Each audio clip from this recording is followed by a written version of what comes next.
On December 5th, 1945, at 2:10 p.m., a group of 5 bomber planes took off from base in Fort Lauderdale on a training mission.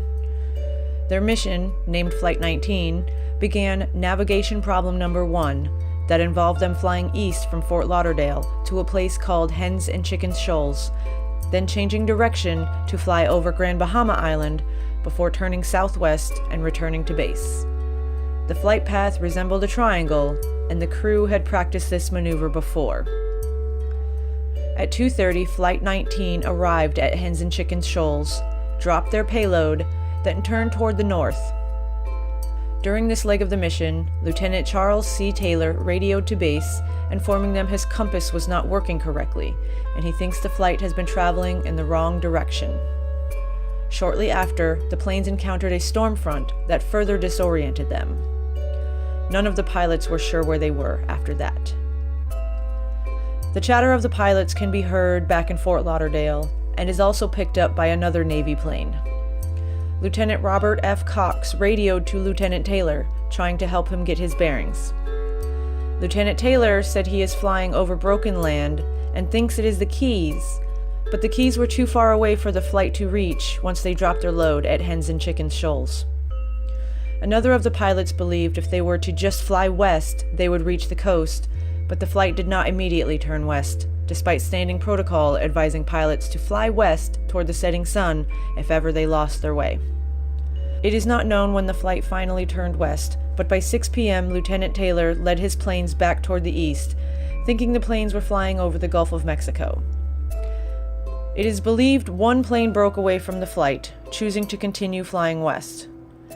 Radio transmissions grew fainter until the flight's transmission could not be picked up at all. The last words from Lieutenant Taylor was to his men saying, "All planes close up tight. We'll have to ditch unless landfall. When the first plane drops below 10 gallons, we all go down together." Flight 19 was never heard from again. The Navy sent more planes to search the last assumed location, but merely 20 minutes later, one of the search planes suddenly disappeared from radar and was also never seen again. It is thought the plane, a type known to gather fumes inside the hull, had a fatal accident and burst into flames. Later, a merchant ship would report seeing a fireball in the sky around the time and location where the plane disappeared. As the sun rose the following day, a massive search of 300,000 miles of ocean began, looking for any signs of Flight 19 and the missing search plane. After 5 days, the search was called off, and the members of Flight 19 and the search plane were declared dead due to causes or reasons unknown. It is thought that these 6 planes are simply casualties of the Bermuda Triangle.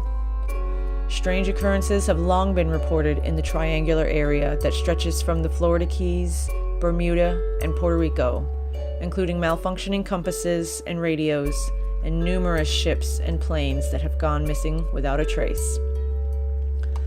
Others believe there may have been a problem from the beginning, starting with Lieutenant Taylor arriving late to the exercise briefing and asking to be excused from the flight.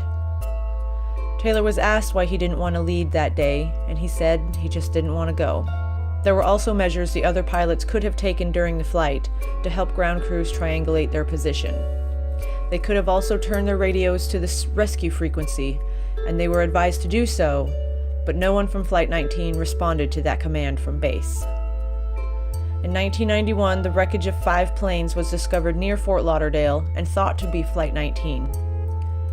The serial numbers of the planes didn't match, however, and it is not known who the other 5 planes carried on their journey. This is further proof that the Bermuda Triangle has claimed many more victims than will ever be identified. It is assumed Flight 19 and its 27 crewmen ran out of fuel and downed themselves into the Atlantic Ocean. But the reasons they couldn't find their way and why they didn't take more measures to save themselves will never be known. Just another story to add to the mystique of the Bermuda Triangle. Thank you for listening to another story in my Spooky Florida series. Be sure to subscribe so you don't miss any of my upcoming stories.